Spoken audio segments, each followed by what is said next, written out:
Go ahead, Senator Madigan. Thank you, Chair.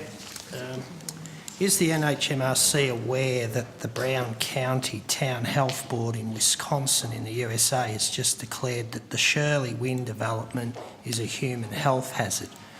For your information, the exact wording of the resolution is as follows: to declare the industrial wind turbines in the town of Glenmore, Brown County, Wisconsin, a human health hazard for all people, residents, workers, visitors and sensitive passers-by who are exposed to infrasound low frequency noise and other emissions potentially harmful to human health.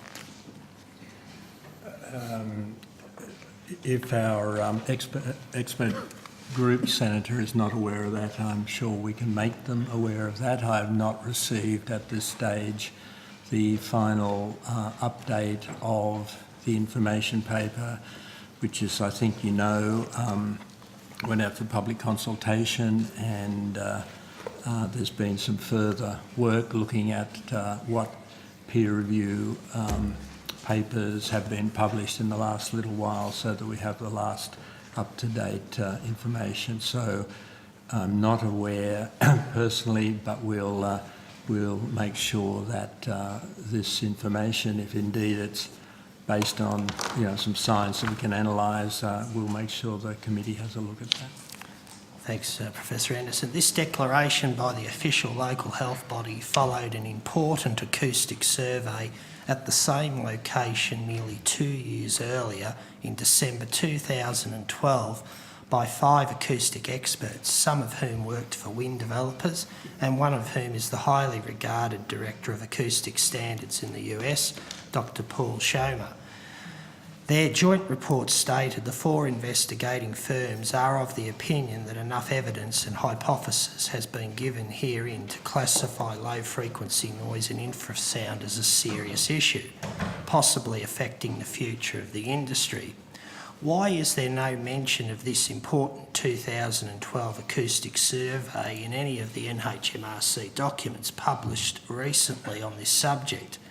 Could it be because of the serious conflict of interest of the sole acoustic expert on the NHMRC panel, Dr. Norm Broner, and the bias of other experts on the NHMRC panel? Senator, I would like to resist your assumption that the distinguished scientists on our panel are biased.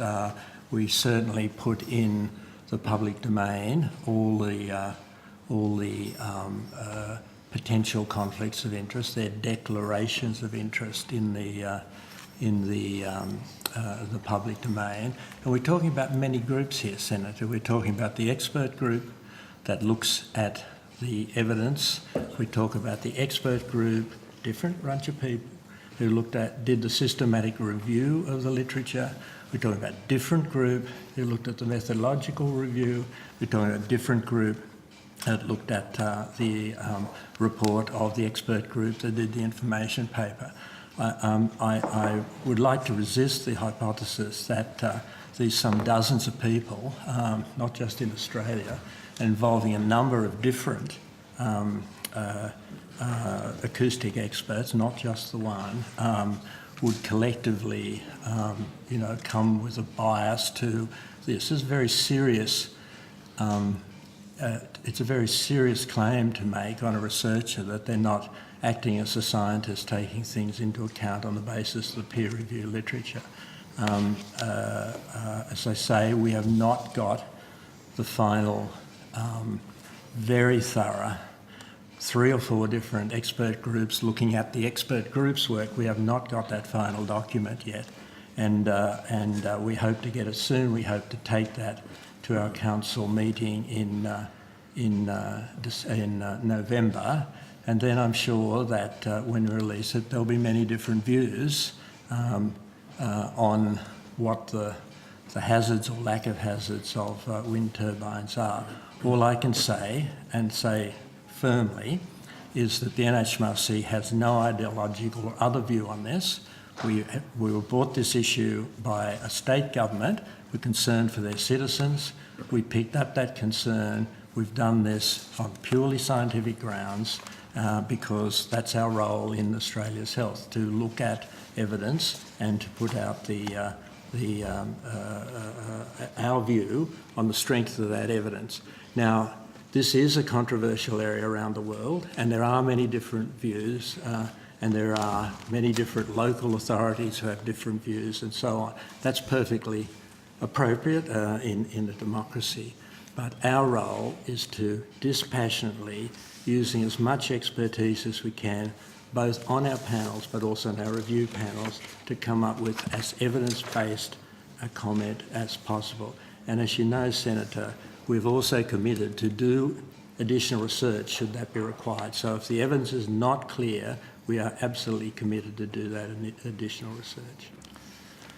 Are you aware of the latest peer-reviewed published case definition with the title Diagnostic Criteria for Adverse Health Effects in the Environs of Wind Turbines, just published in the Journal of the Royal Society for Medicine, written by Professor Robert McMurtry and Miss Carmen Crow from Ontario, Canada, who have identified the same symptoms of sleep disturbance, sleep disruption, and others including increased levels of stress and in-ear symptoms out to a distance of 10 kilometres. So again, Senator, the expert group, working with these other groups, are collecting up all the peer-reviewed papers that were brought to our attention by the general public and by other experts, and after their original draft report, they're now undergoing a further scoop up of whatever literature that there is there.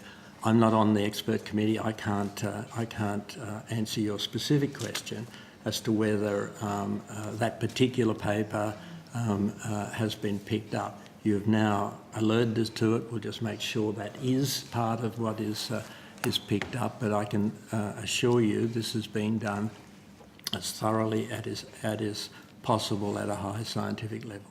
Thank you, gentlemen. Thank you, Minister. Thank you.